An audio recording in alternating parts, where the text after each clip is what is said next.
ગીર સોમનાથમાં દેવાધિદેવ પ્રથમ જ્યોતિર્લિંગ શ્રી સોમનાથ મહાદેવના પાવન ધામે રિલાયન્સ ઇન્ડસ્ટ્રીઝ લિમિટેડના એક્ઝિક્યુટિવ ડાયરેક્ટર અનંતભાઈ અંબાણીના આગમનથી ભક્તિમય માહોલ સર્જાયો હતો।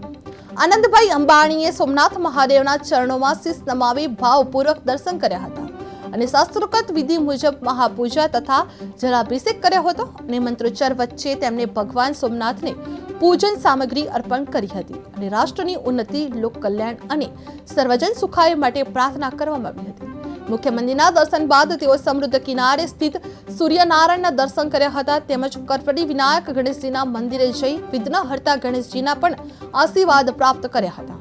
આ સમગ્ર મુલાકાત દરમિયાન વાતાવરણ સંપૂર્ણપણે આધ્યાત્મિક અને શાંતિમય રહ્યું હતું, જ્યાં પ્રસંગે શ્રી સોમનાથ ટ્રસ્ટ તરફથી જનરલ મેનેજર વિજયસિંહ ચાવડાએ અનંતભાઈ અંબાણીનું ઉષ્માભર્યું સ્વાગત કરવામાં આવ્યું હતું અને સ્મૃતિ ચિહ્ન તથા પ્રસાદ અર્પણ કરવામાં આવ્યો હતો। નોંધનીય છે કે આ પાવન અવસરે અનંતભાઈ અંબાણીએ સોમનાથ મહાદેવના ચરણોમાં યાત્રી સુવિધા અને વિકાસ કાર્ય માટે ₹5 કરોડનો શિલાર્પણ કરવામાં આવ્યું હતું। જે સોમનાથ મહાદેવના દર્શને અનંતભાઈ અંબાણી પધાર્યા હતા, જેમાં અનંત અંબાણીએ મહાપૂજા અને જલાભિષેક કર્યો હતો, જે સોમનાથ મંદિરે ₹5 કરોડનો શિલાર્પણ કરવામાં આવ્યું હતું અને સોમનાથ ટ્રસ્ટ દ્વારા અનંત અંબાણીનું સ્વાગત કરવામાં આવી રહ્યું હતું, જેમાં ભક્તિમય માહોલ